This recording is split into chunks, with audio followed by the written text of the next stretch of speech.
Bonjour, bienvenue à tous. Bienvenue sur le podcast de la Rotonde entre les lignes. Aujourd'hui, je suis en compagnie de l'entraîneur-chef de l'équipe de hockey masculine de l'Université d'Ottawa, Patrick Grandmaître. Merci Patrick d'être venu aujourd'hui. Ça fait plaisir. Ok. Aujourd'hui, on va parler de divers sujets, en partie sur toi, sur le coaching, le monde du coaching, sur l'équipe bien entendu, les 3 dernières années, on pourrait dire la reconstruction du programme, puis un peu parler du hockey universitaire bien entendu. Alors, pour ceux qui sont un peu habitués dans le monde du hockey, une des premières affaires qu'on fait quand on veut connaître une personne un peu, c'est aller sur Lead Prospect ou HockeyDB. C'est une page justement qui permet de donner des données. Là. Puis une affaire que j'ai remarqué sur toi, c'est qu'il n'y a pas de statistiques sur l'entraîneur, mais des statistiques sur le joueur. Tu as évolué des énormes statistiques dans la Ligue majeure du Québec, des 2 saisons de plus de 100 points, une à Victoriaville et une à Québec. Et ensuite, à l'âge de 20 ans, tu t'es exilé en Allemagne. Alors, ma question, c'est qu'est-ce qui amène un petit jeune de Hull, de Gatineau, à s'exiler sur un autre continent pour jouer au hockey à l'âge de 20 ans en Allemagne? En fait, suite à mon stage junior, j'étais allé jouer au hockey universitaire avant d'aller en Allemagne. Je me suis retrouvé à l'université Saint-FX dans les Maritimes. Puis j'ai quand même eu du succès là-bas aussi. Et puis c'était une connexion de mon entraîneur à ce moment-là, que lui avait un de ses bons amis qui était un coach en Division 2 en Allemagne. Et puis j'ai dû un peu regarder mes options. Donc j'avais des offres pour rester en Amérique du Nord puis jouer dans la Ligue East Coast. Mais à ce moment-là, je voyais mon style de jeu, peut-être une longévité de carrière un peu plus grande. Je suis quelqu'un qui aime beaucoup découvrir des nouvelles choses, donc je me disais que je voulais aller explorer le monde. Donc c'est pour ça que je me suis retrouvé en Allemagne. Puis je pense que t'étais 5 pieds 8, t'étais pas grand, t'étais un peu un poids plume, puis dans le temps, là, c'était la mode aux gros joueurs. Est-ce que tu penses que ça t'a un peu nuit là, dans ta carrière? Je pense si on regarde mes statistiques rapidement, on croirait que j'étais un joueur d'habileté fine et tout. Non, t'étais un joueur assez physique, hein, je me trompe pas. Oui, exactement. Donc, c'est un peu ça que j'allais aborder. C'est que, oui, j'étais pas grand, mais j'ai toujours été quand même assez pesant pour ma grandeur. Donc, je donnais pas ma place. J'étais pas quand même quelqu'un de naturellement rapide. J'étais en forme, je pouvais générer une bonne vitesse.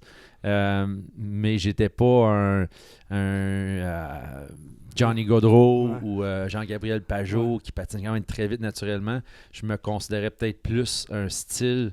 J'ai ça d'admettre ça. Là, je suis pas un fan des Canadiens, là, mais j'étais peut-être plus un style de Brandon Gallagher que j'étais tout le temps dans le feu de l'action puis je dérangeais l'adversaire.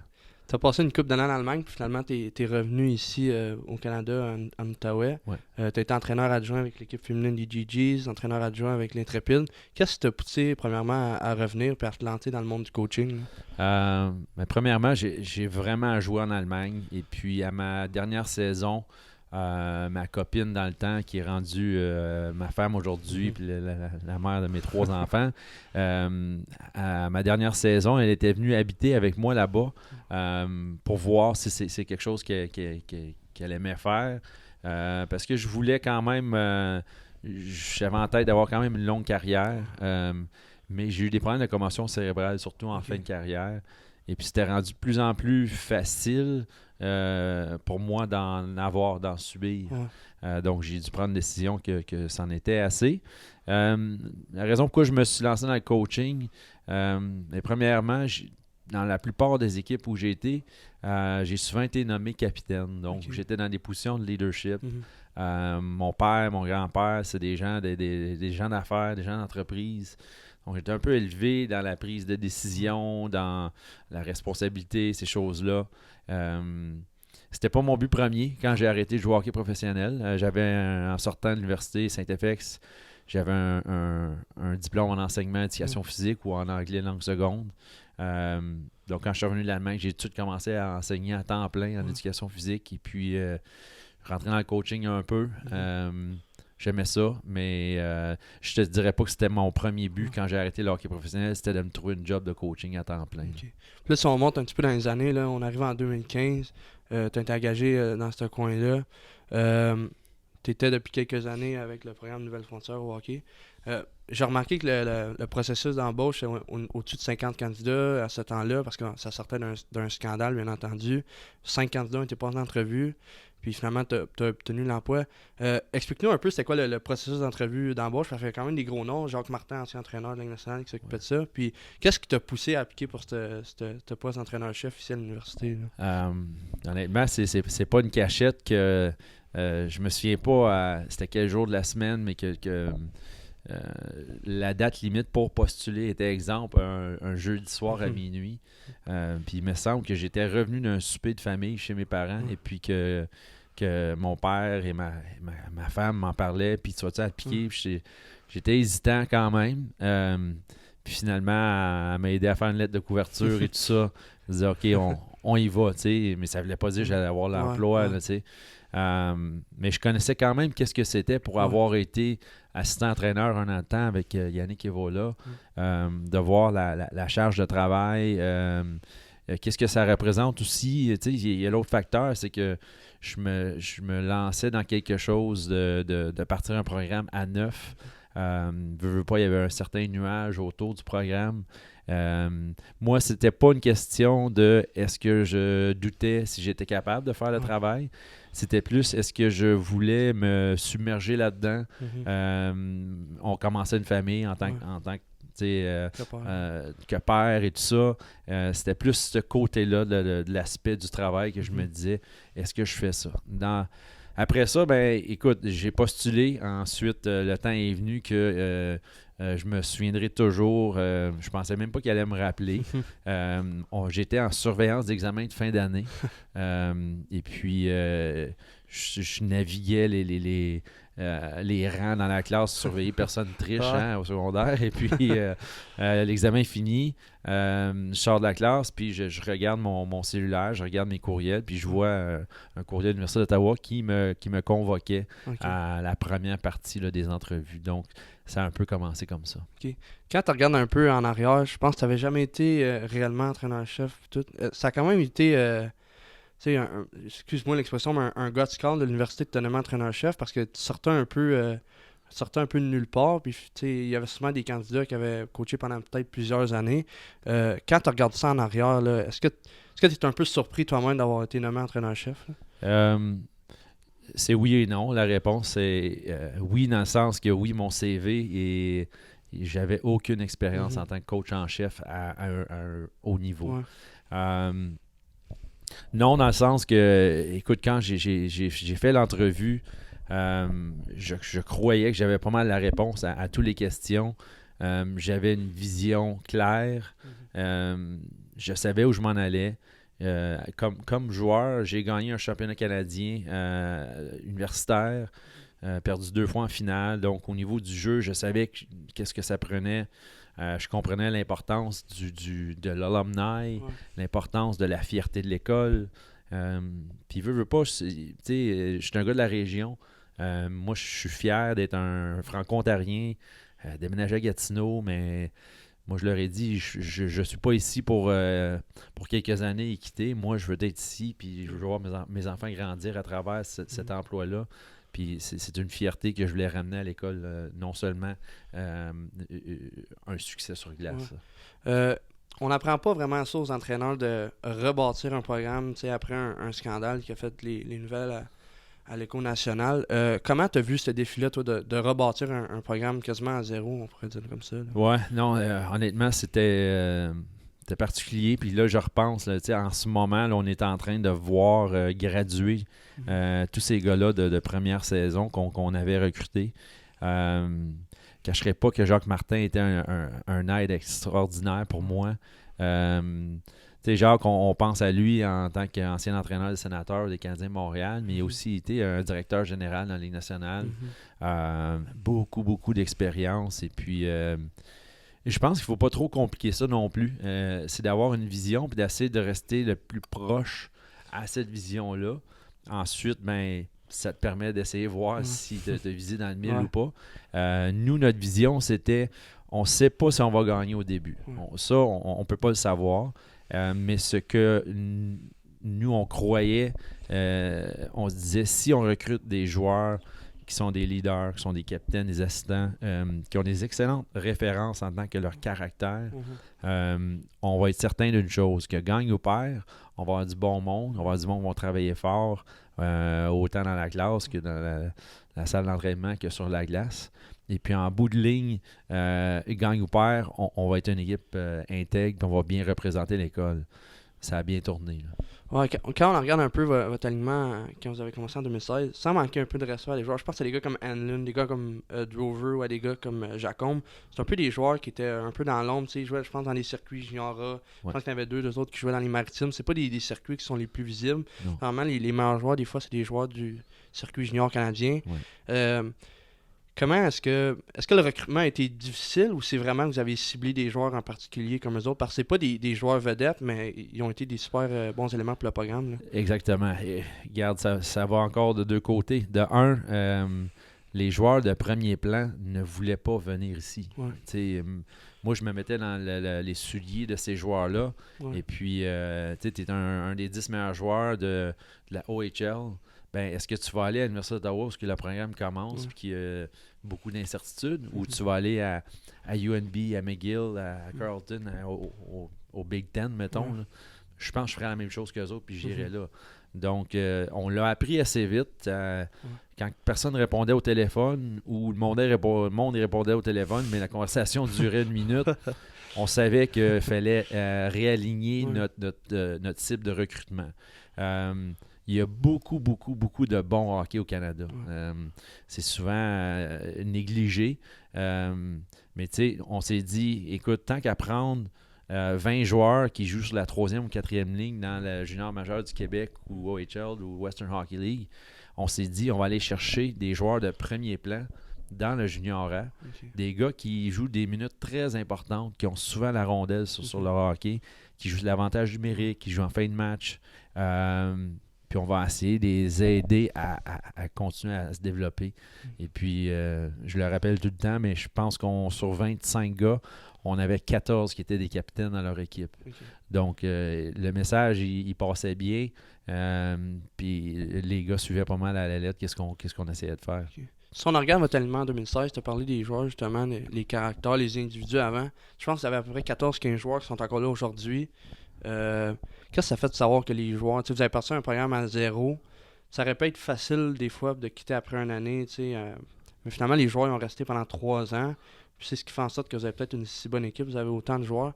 Qu'est-ce que ça fait pour un entraîneur qui a eu de la misère peut-être à recruter au début, de voir que 14 joueurs que tu as amenés pour reconstruire le programme sont toujours là 3 ans plus tard? Qu'est-ce que ça te fait personnellement? Ben, je te dirais que la raison première pourquoi on en a autant qui ont resté, c'est qu'on a eu des succès dès le début. Écoute, on ne se le cachera pas, là, si on avait juste gagné 2 games, 3 games, et puis de 1, il y aurait plus de joueurs qui auraient voulu quitter par eux-mêmes. De 2, il y aurait peut-être plus de joueurs que nous, on aurait voulu retrancher. Mais étant donné qu'on a eu des si bons succès dès le début, et puis on a trouvé qu'on a progressé à chaque saison, écoute, c'est une fierté pour moi. Et puis, on rentre dans cette 4e saison ici, et puis on voit un peu une transition. Hein. Nos joueurs vont s'aller soit dans l'hockey professionnel ou dans les domaines professionnels de travail. Donc, c'est une fierté pour moi, c'est certain. Qu'est-ce qui t'a le plus surpris dans les 3 dernières années? Est-ce que c'est la première saison? Est-ce que c'est votre saison de rêve l'an dernier? Écoute, je te dirais... c'est dur à dire. Puis il ne faut pas négliger la 2e saison aussi.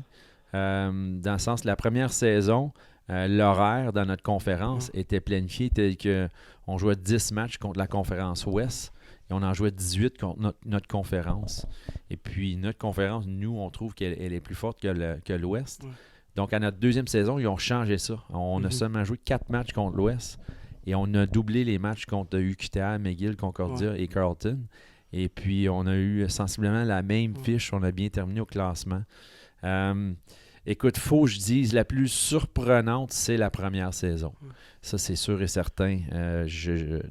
Mes attentes étaient tellement basses que souvent, on finissait des games qu'on a battu des UQTR, des Carleton et tout ça, puis on se regardait dans le vestiaire, puis on se disait, est-ce que ça se passe vraiment? Là? Qu'est-ce qu'on est en train de faire?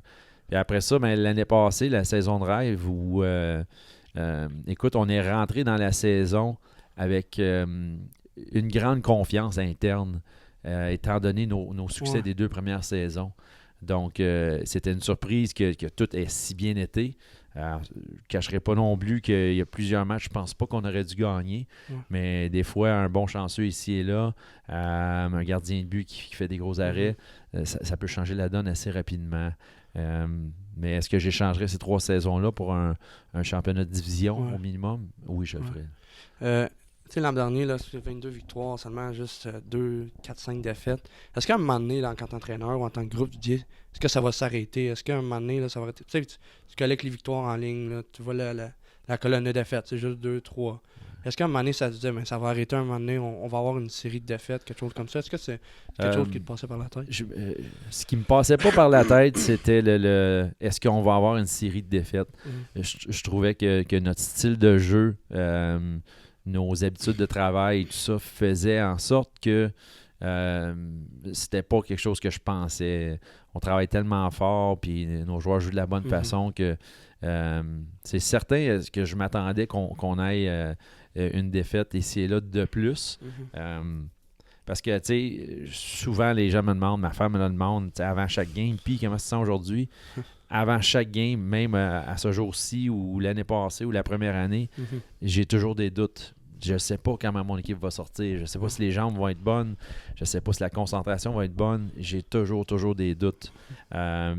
Souvent, dans les premières 10 minutes, ça m'en dit gros sur c'est quoi que le match va avoir l'air de. Puis l'année passée, la plupart du temps, dans les premières 10 minutes, je me disais, on est en business. Là. OK. Ouais. Justement, une question peut-être un peu plus hors sujet, mais quel genre de coach que tu es derrière le banc? Est-ce que tu es un gars qui est volubile avec tes joueurs? Est-ce que je pense pas que tu es un John Tortorella, mais un peu quel genre de coach que tu es? J'aime me croire un peu un mélange de plusieurs entraîneurs que j'ai eu dans ma vie. En tant que joueur, appelé une critique ou une évaluation, mais je me mettais souvent dans la peau de mes entraîneurs. Qu'est-ce qu'eux font de bien ou qu'est-ce que moi j'aimais en tant que joueur. Ou qu'est-ce que j'aimais pas, les styles de jeu que j'aimais pas ou les styles de pratique que j'aimais pas. Ensuite, quel style d'entraîneur? Je suis définitivement pas un entraîneur à la vieille école autoritaire. Je pense pas que je suis un entraîneur aussi qui est très réservé et qui a de la difficulté à dire quelque chose. Donc, je suis un peu un mélange de tout, je dirais. Proche de tes joueurs, des fois, il y a des coachs qui sont de même, c'est des coachs qui ont dit player coach parce qu'ils sont très proches de leurs joueurs. Player coach, très proche. Écoute, je suis proche de mes joueurs, on est capable de se parler, tout ça, mais je suis toujours conscient que en bout de ligne, c'est moi qui décide qui joue, qui joue pas. Donc, je veux pas que ça devienne artificiel non plus. Là, j'ai beau être ton meilleur ami, mais si je te fais jamais jouer, tu vas dire, écoute, pourquoi tu me parles tout le temps comme ça quand tu devais le temps, tu me fais jamais jouer. Donc, il faut que je me garde quand même une petite distance. Mais j'ose croire qu'il y a quand même une bonne relation de confiance entre moi et les joueurs. Quand tu regardes ça, là, 3 ans plus tard pour avoir été entraîneur-chef, là, est-ce que c'est quelque chose que tu ne regrettes pas de t'être lancé dans le monde du coaching comme entraîneur-chef? Est-ce que tu aimes l'expérience? Comment tu décris l'expérience 3 ans plus tard? Là? Non, j'adore ça. Écoute, je suis extrêmement chanceux d'avoir l'emploi que j'ai dans ma ville natale avec toute ma famille alentour. Je suis dans le sport qui me passionne. Aussi, je travaille avec un groupe d'âge qui est hyper intéressant. Si on regarde l'étape avant l'hockey universitaire, c'est l'hockey junior où tout le monde vise un contrat professionnel, le repêchage, les agents, les parents très impliqués. Des fois, ça peut être très ingrat le travail d'un entraîneur à ce niveau-là. Puis ensuite, tu regardes le niveau après, le niveau professionnel, ben encore, on dirait que tout le monde est un peu en mode survie. À des contrats de 2-3 ans, des séquences de défaites, puis là, tu sais pas certain si tu vas te faire congédier ou tout ça. Donc, je suis très, très bien où ce que je suis. Puis encore, le fait que je suis à la maison, pour moi, ça vaut pour énorme. OK. On a parlé un peu de l'an dernier. Je peux pas parler de l'an dernier sans te parler un peu du format des séries. Pour ceux qui ne le savent pas, c'est des 2-3. Je sais que la fin de saison, ça touche beaucoup sur la fin de session universitaire, mais purement en tant qu'entraîneur, là, avoir un 2-3 où tu peux connaître 6 mauvaises périodes durant une séquence de 5 jours quand tu peux en connaître 50 bonnes pendant une année. Ça doit être frustrant d'avoir si peu de matchs pour finalement gagner le gros trophée. Là. Oui, c'est certain, mais on peut le regarder de deux côtés. Ouais. Je pense que quand tu es l'équipe favorite, tu peux peut-être voir ça comme un négatif dans le sens que sur une série de 4 de 7 ou 3 de 5, les chances qu'une équipe négligée de loin puisse causer 3 surprises sur 5 sont moins grandes ou 4 surprises sur 7. Oui, dans un 2-3, c'est rapide, mais quand tu es un peu l'underdog, tu as des meilleures chances de causer une surprise. Fait que on sera pas toujours les favoris. C'est le format qu'on a. Nous, il est particulier, étant donné que dans notre conférence, il y a 10 équipes dans l'Est et 10 équipes dans l'Ouest. Il y a 8 équipes de chaque bord qui font les séries. Et on a un court laps de temps pour tout rentrer les séries, pour envoyer les gens au championnat canadien. Dans les maritimes et dans l'Ouest canadien, c'est des séries un petit peu plus longues. Mais on peut pas un peu se frustrer contre ça parce qu'on connaît les contraintes. Puis il n'y a pas vraiment d'autres scénarios à envisager. Le seul autre, ça serait de réduire le montant d'équipe qui fait les séries. Et puis c'est un non-starter. On ne peut même pas en parler. Il y a trop d'équipes d'université qui diraient non à ça parce que ça l'exclurait trop de monde des séries. Mais est-ce que peut-être tu verrais mettons, réduire le calendrier peut-être de 4-5 matchs, tu avais, je pense 28 en ce moment, peut-être le réduire à 24, puis peut-être faire des 3-5, ça serait quelque chose que tu aimerais peut-être voir? Non, parce que encore une fois, quand le sport universitaire, tout est dans le recrutement. Donc, si nous, on se retrouve à réduire notre saison de 4 matchs, les autres conférences vont dire « Hey, viens jouer dans notre conférence. » Nous, on en joue 30 matchs. Ensuite, on joue des 3 de 5. On joue beaucoup plus de matchs. Tu as plus de chances de te faire voir ici et ça. Donc, c'est important pour nous, je pense, de garder notre nombre de matchs à 28 ou plus. On va parler un peu de cette année, là, votre début de saison. Vous êtes 4-3-1. Ça serait facile pour moi de dire l'an dernier, vous avez connu un superbe départ. Comment tu évalues le départ de ton équipe jusqu'à date?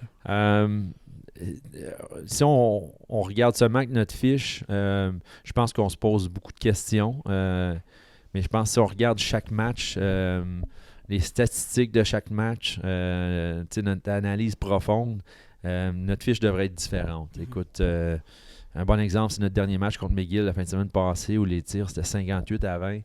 On sort de là avec une défaite de 4-2. Nous, on croit que si on joue comme on joue en ce moment, mais qu'on nettoie une couple de choses, au fil du temps, les victoires vont s'aligner si on continue à faire ces choses-là. Typiquement, quand que tu domines certains matchs au niveau des chances de marquer, des tirs, même au niveau des unités spéciales, on joue bien en ce moment. Fait qu'il y a beaucoup de choses qui pointent dans la bonne direction. Et puis, tu sais, on a tellement eu de succès dans les 2 dernières saisons. Et puis, on a fait face à de l'adversité dans les séries. Puis peut-être qu'on n'a pas nécessairement bien réagi. Donc, en ce moment, ça arrive tôt. Ça nous permet d'adresser certaines choses dès le début. Ça nous permet aussi de voir certains joueurs comment ils réagissent. Et puis, cette année, on s'est dit dès le début, là, on ne met pas le focus sur la saison régulière. On veut être le prêt au maximum pour les séries, peu importe contre qui on se prend au début des séries. Ouais, justement, là, cette année, là, vous êtes l'équipe la plus vieille de la Ligue. Vous êtes l'équipe avec le plus de matchs d'expérience dans la Ligue. C'est un peu dur, puis surtout, vous allez avoir plusieurs joueurs qui vont partir l'an prochain. C'est un peu dur de dire cette année, c'est pas notre année. Parce que l'an prochain, le visage va complètement changer. Est-ce que l'objectif, c'était au moins d'aller en finale cette année? Même, je sais qu'à chaque année, c'est toujours l'objectif, mais surtout cette année, est-ce que c'est un objectif un peu plus poussé par le fait que vous êtes une des équipes les plus expérimentées, puis votre saison de l'an dernier, ça serait peut-être une continuité? Notre objectif à l'interne, c'est d'être le plus près possible pour les séries. L'année passée, notre objectif clair et net sur papier, c'était de gagner le Queen's Cup, qui est le championnat ici de la conférence Ontario. Mais je pense pas que c'est bien d'avoir un objectif précis de telle façon parce que ça te fait regarder passer certaines étapes.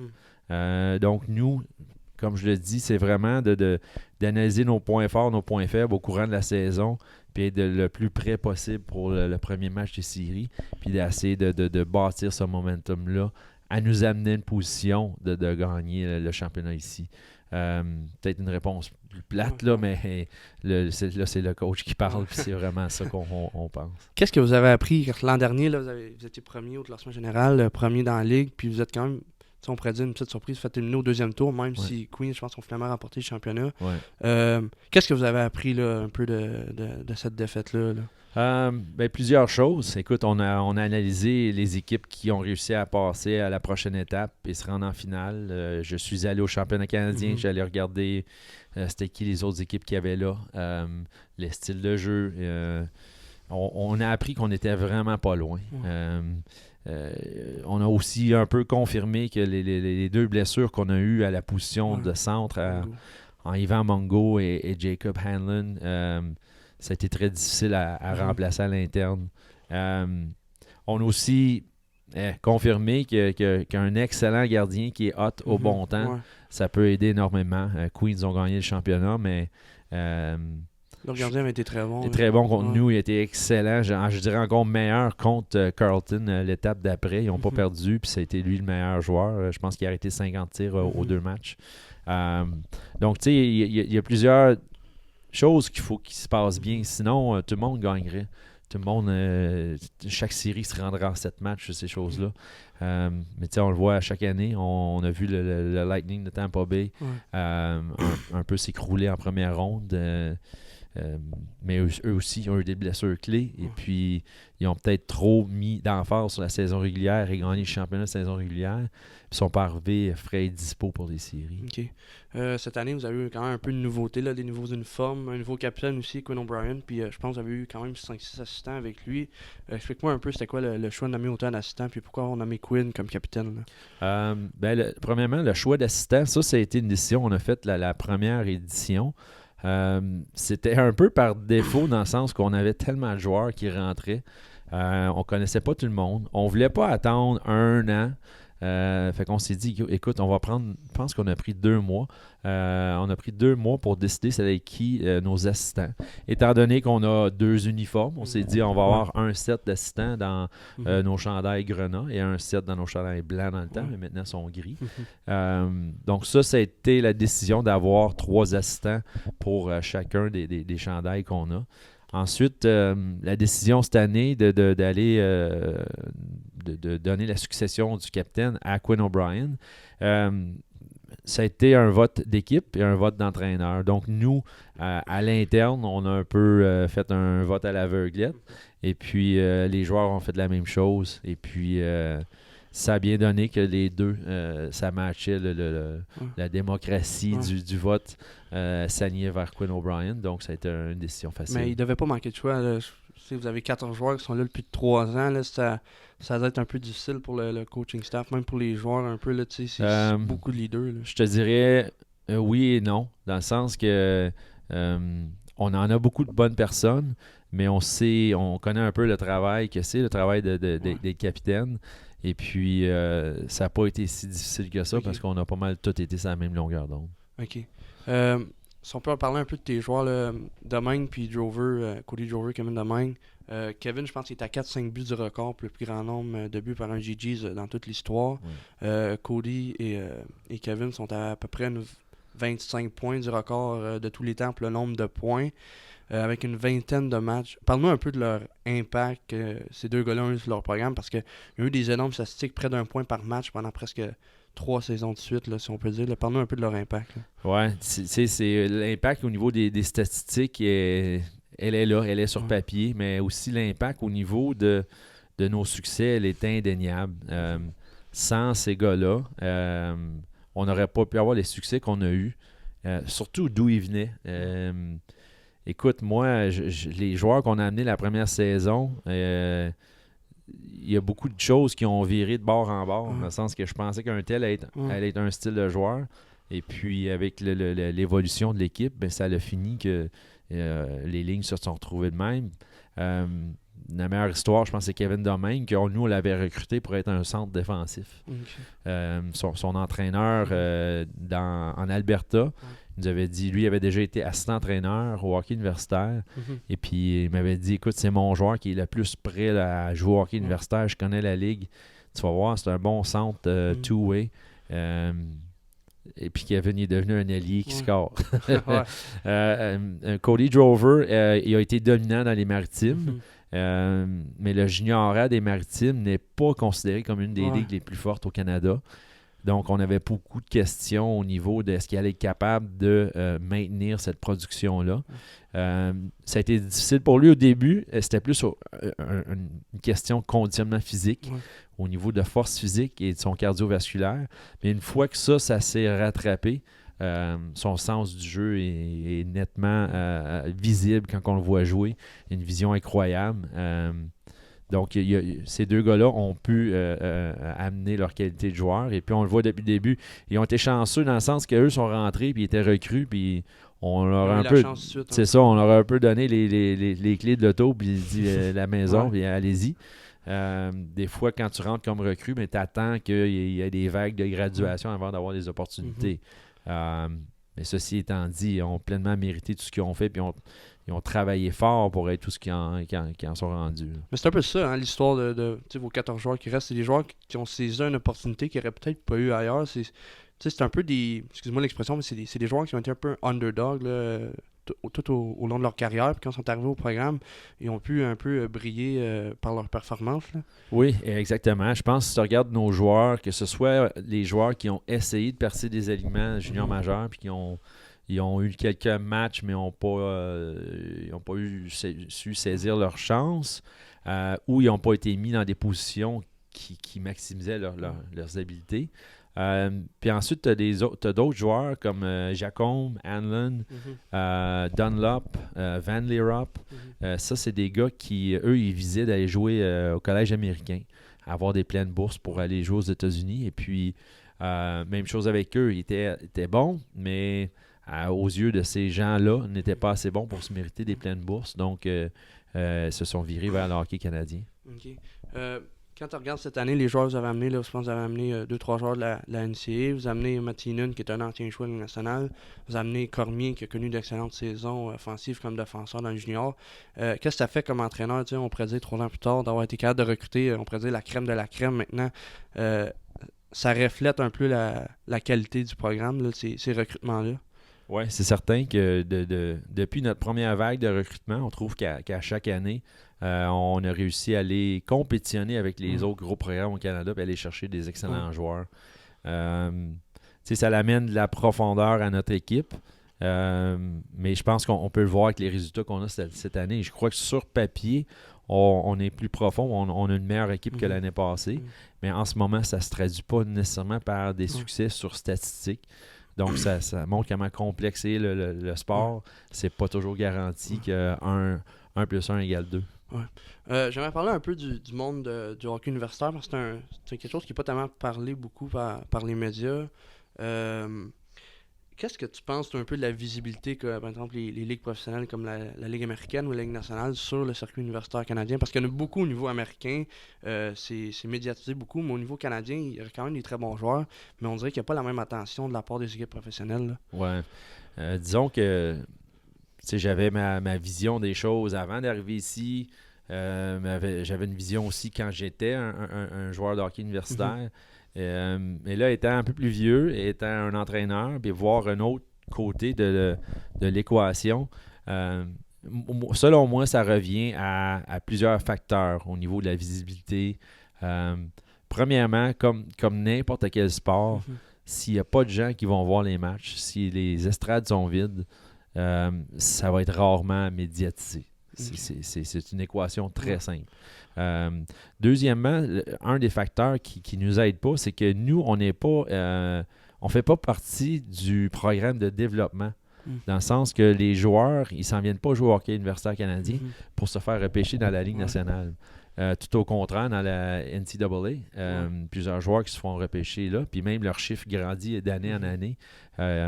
Donc, c'est établi comme une ligue de développement. Ensuite, il y a le facteur culturel. aux États-Unis, la culture du sport collégial, universitaire, ça fait partie de les villes. C'est ça qui il fait rayonner beaucoup de villes. On Le l'a sport vécu. collégial est des fois plus populaire que le sport. Par exemple, au football, c'est plus populaire le sport universitaire que la NFL tout court. Là. Exactement. Donc, tu sais, on l'a vécu là, cette année. On est allé jouer contre Penn State. Et la journée d'avant, on avait des billets pour aller voir le match de football. Et puis, 115 000 personnes, les estrades. Et puis, le monde, il arrive de partout pour venir à ces games-là. Le tailgate, c'est fou. Mais je vous dirais, pour se ramener à la question, tu sais, c'est méconnu. Le hockey universitaire est méconnu au niveau des gens, monsieur, madame, tout le monde. Mais les connaissants de hockey, ils respectent beaucoup notre ligue. Là, ça fait 2 ans de suite que nous, on envoie une équipe d'étoiles jouer contre l'équipe Canada Junior. Et puis, en 2 ans, on n'a pas perdu un match. Même, je te dirais que l'année passée, on a été quasiment dominant contre eux. Il y a un joueur de notre équipe qui s'est fait offrir un contrat de la Ligue nationale qui est parti dans l'organisation des Flames de Calgary. Donc, les gens de hockey connaissent notre niveau. Maintenant, au niveau des médias, à nos championnats canadiens, si on n'a pas d'assistance dans nos foules, ça va être difficile pour que TSN et Sportsnet continuent de mettre ça sur la télévision s'il n'y a pas de commanditaire et il n'y a pas de grosse assistance. Tu en as parlé, je pense, tu parlais de Luke Phillips, c'est un joueur de l'Université d'Alberta. Je pense que c'est le premier joueur à signer un contrat Ligue nationale. Il y en a qui ont signé des contrats pour la Ligue américaine, mais c'est le premier joueur à toucher de l'argent. De voir cette première-là, est-ce que c'est quelque chose qui est encourageant pour le hockey universitaire? Oui, certainement, parce que, regarde, pour avoir été sur le staff d'entraîneur les 2 dernières années, Luke il fait partie de ces 2 équipes-là. Nos joueurs jouaient contre les meilleurs joueurs du Canada dans le junior. La plupart de ces jeunes-là, ils se font repêcher les nationales dans les 3 premières rondes et ainsi de suite. Certains de nos joueurs étaient dominants durant ces games-là. Oui, nos joueurs sont plus vieux, ça c'est sûr et certain. Mais certaines équipes commencent à voir ça comme quasiment comme un tout-en-un. En prenant des joueurs universitaires, on sait que ces gars-là sont plus matures physiquement, mentalement aussi. Donc, sont plus prêts à vivre l'expérience professionnelle que des fois d'amener un jeune de 17-18 ans puis de dire, OK, ton premier contrat, à 20 ans, tu t'en vas dans les américaines ou ces choses-là. Des fois, ça peut être un choc. Tandis que nous, nos gars, ils quittent généralement ici vers 23, 24 ans. Un petit peu plus mature, un petit peu plus prêt pour l'autre style de vie. Est-ce qu'il y a des recruteurs qui te parlent souvent durant l'année? Est-ce que tu en as eu, par exemple, l'an dernier, des recruteurs professionnels? Oui, il y en a. À chaque année, il y en a. Je te dirais que la première année, j'en ai pas eu un. Mais l'année passée et l'année d'avant, je te dirais plus l'année passée. Surtout quand on joue contre des équipes, des bonnes équipes. Que c'est 2 équipes de premier plan de notre ligue, c'est certain qu'il y a souvent quelques recruteurs à nos matchs. Est-ce que les sénateurs, des fois, envoient des recruteurs? Parce qu'ils ont 2 équipes dans la région, c'est facile pour eux de voir des joueurs. On parle des fois de développer des talents locaux. Est-ce que les sénateurs font un effort de ton côté? Ça, c'est une bonne question. C'est pas est-ce qu'il y a des recruteurs des sénateurs qui viennent te voir des fois? Non, mais on connaît quand même bien leur engrenage. Ils connaissent... on pense à Carleton, Sean Vallen fait partie de leur alumni. On a joué des matchs hors concours contre eux. Donc, ils connaissent c'est qui nos joueurs.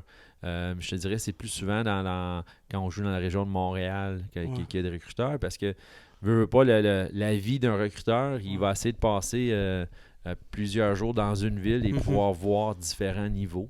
Donc, nous, on se fait des fois, il y a des recruteurs qui viennent ici qui nous disent on est allé voir le 67 d'Ottawa jouer hier, vendredi. Là, ils sont à notre match samedi. Puis là, le lendemain, ils vont voir les Olympiques. Ils ont un peu comme. Ils voient plein de matchs en dedans d'une fin de semaine. Okay. Si tu aurais un 2 à mettre sur un de tes joueurs là, qui aurait peut-être une chance de jouer un contrat pro l'an prochain, s'ils graduaient toute l'année prochaine, si tout le monde s'y quittait, je dirais le gabarit à Nick Mattinen lui permettrait de faire ça, puis ça l'indique bien, il a été repêché. La vitesse de Dominique Cormier lui permettrait d'avoir un contrat. La mobilité de Jacob Sweeney. Le lancer à Kevin Domingue. Regarde, je pense qu'en ce moment, là, le joueur que j'ai un peu plus d'intérêt pour qu'il ait joué en Europe, c'est Brandon Jacombe. Brandon est très responsable dans les deux centres de patinoire, produit bien offensivement, puis un bon patineur aussi. Okay. Kevin en avait parlé un peu, là, il visait peut-être un contrat de la Ligue américaine parce que c'est un gars de Laval, peut-être jouer avec le Rocket. Est-ce que tu penses que il a connu d'excellentes statistiques, c'est sûr que ça donne de la visibilité, avoir des bonnes statistiques. Est-ce que tu penses que c'est un gars qui aurait peut-être une chance de jouer l'an prochain dans la Ligue américaine ou peut-être même dans la East Coast? Je pense certainement dans la East Coast. C'est certain que plusieurs de nos joueurs, je pense, qui sont capables de performer à ce niveau-là. Mais Kevin, ses qualités offensives, c'est certain que ça va lui donner un regard de plus que les autres. Il y a quelque chose que beaucoup de gens n'ont pas. Son release, son tir du poignet est indéniable. Donc, ça va lui permettre d'avoir plus d'opportunités que d'autres joueurs, c'est certain. OK. Sur une note peut-être un peu plus sérieuse, en début d'année, il y a l'entraîneur des Redmond University McGill, Kelly Nobbs, qui est mort à l'âge, je pense, de 45 ans. Qu'est-ce que ça fait, comme toi, de voir un confrère qui est décédé aussi? On ne l'attendait pas, là, justement. Ouais. Et est-ce que c'est quelqu'un que tu connaissais ou que tu parlais de temps en temps? C'est pas quelqu'un que je connaissais avant de rentrer dans le monde de hockey universitaire. Il était appelé un collègue de travail, il coachait contre nous. Côtoyait une fois par année à la rencontre des entraîneurs. Quelqu'un que je discutais avec avant chaque match, 5-10 minutes ici et là. Féroce compétiteur. Kelly, c'est lui qui gérait les rencontres d'entraîneurs. Okay. Parce que McGill a toujours eu des super bonnes équipes. En fait, Kelly a toujours eu des bonnes équipes. Les gens l'attachent au programme de McGill, mais auparavant, il a coaché Laurier. Et puis, je pense qu'il était le championnat canadien de Laurier. Okay. Il a rebâti le programme du Collège Royal Militaire. Ils n'ont jamais eu autant de succès qu'avec lui. Puis ensuite, il est arrivé à McGill, puis il est allé au championnat canadien. Je pense qu'ils ils en ont gagné un avec lui comme entraîneur-chef. Indéniable des succès qu'il y a eu, Kelly, au niveau de hockey universitaire. Mais je pense aussi, en tant que la personne qui était un coach respecté, parce qu'il était quelqu'un ses équipes étaient toujours travaillantes, étaient toujours talentueuses, mais il était capable de faire travailler le talent. Et souvent, c'est un signe d'un bon entraîneur. Quand les joueurs de talent ils travaillent beaucoup, c'est signe que le message y passe. Et puis, un choc, oui, dans le sens qu'on ne s'attendait jamais à ça, on n'a jamais vu venir. Très, très, très triste. C'est quand même un père de 4 enfants. Une femme et tout. Donc, quelle tristesse, quel choc pour notre communauté. En début d'année, on avait écrit un article sur Jean-Robin Manta. Pour ceux qui ne savent pas, par exemple, il a survécu un cancer durant une année de hockey. Puis là, cette année, il peut finalement faire son retour au jeu. Comment tu as vécu la dernière année avec Jean-Robin pendant qu'il était en rémission puis qu'il faisait sa chimiothérapie? Ça doit être une expérience, ça doit être une des premières expériences, ça doit être toute une expérience, là. Ouais, non, c'est certain. Du début où il est venu nous voir au camp d'entraînement pour nous dire qu'il y a quelque chose qui n'allait pas. Et puis ensuite de découvrir qu'est-ce que c'était, un cancer des testicules. Puis un peu d'apprendre aussi le processus de comment, premièrement, gérer ça médicalement. Ensuite, le support de l'athlète et de sa famille. Je pense que JR l'a dit quelques fois à quel point ça a été important d'avoir le support de ses coéquipiers tout au long des traitements. JR est pratiqué avec nous tous les jours maintenant. Je te dirais qu'il est rendu très proche de sa pleine forme. Mais pour un entraîneur puis pour un être humain, là, qu'est-ce que ça te fait de voir ça un gars qui revient comme ça? Ben moi je suis quand même quelqu'un d'assez émotionnel. Et puis écoute, c'est mes joueurs. Là. Ça reste que c'est mes joueurs, mais j'ai un attachement envers mes joueurs. Là, puis peut-être étant père de famille, que ça m'affectait peut-être un peu plus que peut-être mes autres entraîneurs, mais moi, de le regarder et de voir les difficultés qu'il passe à travers, de visualiser aussi l'incertitude des parents, tout ce côté-là. C'était pas le fun. Et naturellement, c'est pas quelque chose qui devrait être plaisant. Là. Mais JR est quelqu'un d'assez souriant, mais réservé en même temps. Et puis, il nous a jamais donné l'impression qu'il que ça allait mal. Même quand il a perdu ses cheveux, ces choses-là, il faisait des blagues, il gardait le sourire. Peut-être qu'il faisait ça pour nous stabiliser nous-mêmes. Mais on a géré ça quand même avec une confiance tout le long parce que les rapports tout au long nous indiquaient que les choses allaient quand même bien. Mais tout revient à JR. La manière que lui a fait ça, sa famille a fait ça. Nous, on l'a juste supporté là-dedans. Là. OK. On approche bientôt des dernières minutes. Ça fait bientôt le tiers de la saison. Vous avez une fiche de 4-3-1 au moment où on enregistre le podcast. Qu'est-ce qu'on peut s'attendre pour le reste de l'année, pour le reste des 2 tiers de la saison sur les GGs? Je pense que ça va être une saison particulière parce que tout ne peut pas toujours bien aller, que tout ne peut pas toujours être facile. Je crois grandement que notre conférence s'est améliorée. Nous, ce qu'on va faire, c'est qu'on va continuer à jouer un hockey rapide et on va travailler fort à chaque match. On a rarement pris un match de congé, on peut dire. On peut s'attendre à du hockey fort intéressant et toute une compétition à chaque fois qu'on va mettre les pieds sur la glace. Dans 2 semaines ou 3, là, c'est la classique la Colonel Bay contre Carlton. Carlton connaît un bon début de saison. Là. Je pense qu'ils ont juste une défaite. Puis en plus, je pense que vous allez affronter le match d'avant. Là. Explique-nous un peu, ça va être quoi le renouer avec la rivalité 2 fois une semaine contre les Ravens. Oui, c'est indéniable là, la rivalité entre nos 2 écoles. Que ce soit entre l'Université d'Ottawa et Carleton, juste au niveau des étudiants réguliers, ou que ce soit au rugby, au soccer féminin, au football, peu importe les sports, on veut les battre, eux, ils veulent nous battre. Donc, c'est indéniable. Ce qui est intéressant cette année, c'est que le dimanche avant la classique, on joue ici, un match local ici. Et puis cette année, c'est eux qui sont, entre guillemets, les autres de la classique du Colonel Bay. C'est bien dans le sens que là, ça va être la 3e édition. Il y a eu, ça a grandi déjà en 2 ans. On connaît tous les succès du match Panda. Puis le Capital Hoops. Mais on voit que ça commence à être un peu plus faire partie de l'école et puis d'être sur le radar un peu des étudiants. Donc, on invite plusieurs étudiants à venir nous supporter à ce match-là. OK. On va terminer l'entrevue sur cette question-là. Je me dois de la poser. Patrick Grandmaître, est-ce que c'est quelqu'un qui aimerait peut-être être entraîneur-chef dans le monde du hockey professionnel dans le futur, que ce soit au niveau junior, que ce soit avec des adultes? Est-ce que c'est quelque chose qui serait possible au court ou à long terme? Là? Je te dirais que ça serait peut-être possible à très, très long terme. Je suis un homme de famille. Ma famille est très jeune. Pour moi, c'est très important d'avoir une vie familiale. Mes enfants, ils ont 6 ans, 4 ans et 2 ans. Donc, c'est pas pour tout de suite, ça, c'est sûr et certain. Je côtoie l'entraîneur des Olympiques, André Tourigny, du Centre d'Ottawa, les voyages d'autobus, toutes ces heures-là, loin de la maison. Je suis pas prêt à mettre ma gang à travers ça pour tout de suite. Mais à long terme, écoute, c'est sûr et certain qu'on se permet de rêver un jour. Et puis, si la bonne opportunité est là, un jour, peut-être. Là, mais tu ne me verras pas dans la Ligue East Coast ou dans les ligues très, très mineures. Là. Si jamais je vais plus haut, ça serait dans les niveaux pas mal plus élevés. OK. Ben, je te remercie beaucoup pour l'entrevue aujourd'hui. C'était une super entrevue, beau podcast. Puis, merci beaucoup, Kat, Pat. Fait plaisir. Bonne fin de saison. Merci.